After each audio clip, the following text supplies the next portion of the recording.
Am I the bad guy for refusing to use fake positivity during my sister's second wedding reception? I am currently getting completely iced out by my entire family. I am starting to wonder if my attempt at a meaningful, realistic speech completely backfired. I am a 32-year-old single male, and my 29-year-old sister got married over the weekend. For some quick background, this is actually her second marriage. When she was 24, she rushed into a wedding against everyone's advice, and it ended in a messy, explosive divorce after barely a year.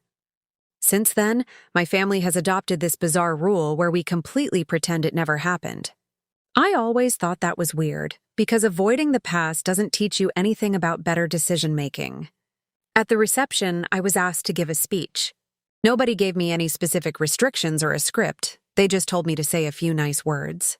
I started off with some sweet childhood memories, like how she used to make me terrible instant coffee when we were kids. But then, I decided to pivot into what I genuinely thought was an inspiring point about personal maturity and growth. I looked at the crowd and said something along the lines of how we had all watched her make massive, life-altering commitments in the past. I even looked at the groom and joked that hopefully he knows exactly what he is getting into and is ready for the long haul, unlike the last guy. The entire room went completely dead silent. I figured people were just taking in the raw honesty of the moment, because I personally believe weddings should be about reality, not just fake, manufactured positivity. The second I sat down, the fallout began. My sister was visibly crying and accused me of intentionally humiliating her in front of her new in-laws. Her husband looked incredibly uncomfortable and refused to look at me. Later in the night, multiple aunts and cousins cornered me.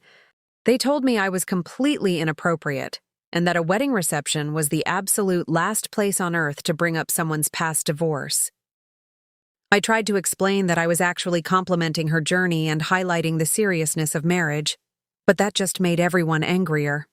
My mom hasn't spoken to me since the weekend, and my sister texted me saying I took the happiest day of her life and forced her to relive her absolute worst memory.